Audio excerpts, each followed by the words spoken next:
Weekend వచ్చిందంటే చాలు బార్లన్నీ కిటకిటలాడిపోతూ ఉంటాయి. లోటాల కొద్దీ మద్యాన్ని జుర్రుకునేందుకు మందుబాబులు సిద్ధపడిపోతూ ఉంటారు. అంతవరకు సరే. ఓ 2 పెగ్గలు లోపలికి వెళ్లిన తర్వాత వీళ్లు తమ చిన్ననాటి జ్ఞాపకాల్ని తూచా తప్పకుండా నెమరు వేసుకోవడం చూస్తూ ఉంటాం. సుందరం మాస్టారు అంటూ పక్క వాళ్ళని చితక బాదేయడమూ చూస్తూ ఉంటాం. దీనికి కారణం ఏంటి అంటారు? ఇంగ్లాండ్లోని ఎక్స్టార్ విశ్వవిద్యాలయంలో పరిశోధకులు మద్యపానానికి జ్ఞాపక శక్తికి మధ్య ఉన్న సంబంధాన్ని పరీక్షించాలని అనుకున్నారు. ఇందుకోసం వారు మద్యం అలవాటు ఉన్న ఓ 88 మందిని ఎన్నుకున్నారు. వీరందరికీ కొన్ని కొత్త పదాలను నేర్పించారు. ఇలా కొత్త పదాలు నేర్చుకున్న తర్వాత వారిని 2 బృందాలుగా విభజించారు.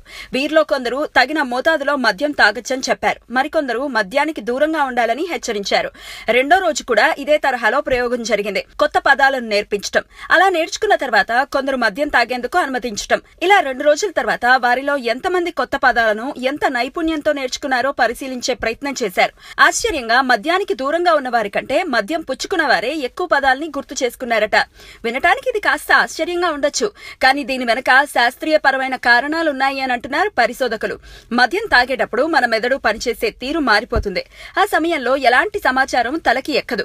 దాంతో అంతకుముందు నెమరు వేసుకున్న సమాచారాన్ని మరింత పదిలం చేసుకునే ప్రయత్నం చేస్తుంది. అంతేకాదు మెదడులో జ్ఞాపక శక్తిని నియంత్రించే హిపోకాంపస్ కూడా తన దృష్టిని దీర్ఘకాలిక జ్ఞాపకాల మీద కేంద్రీకరిస్తుంది. అలాగని జ్ఞాపక శక్తిని తిరిగి తోడేందుకు మద్యం జోలికి పోదాం అనుకునేవారు మందుతో పాటు వచ్చే అనారోగ్యాలకు కూడా సిద్ధంగా ఉండాలని హెచ్చరిస్తున్నారు. పైగా మద్యం మోతాదు దాటితే అసలు మెదడే పూర్తిగా మొద్దుబారి అసలుకే ఎసరు తప్పదు మరి.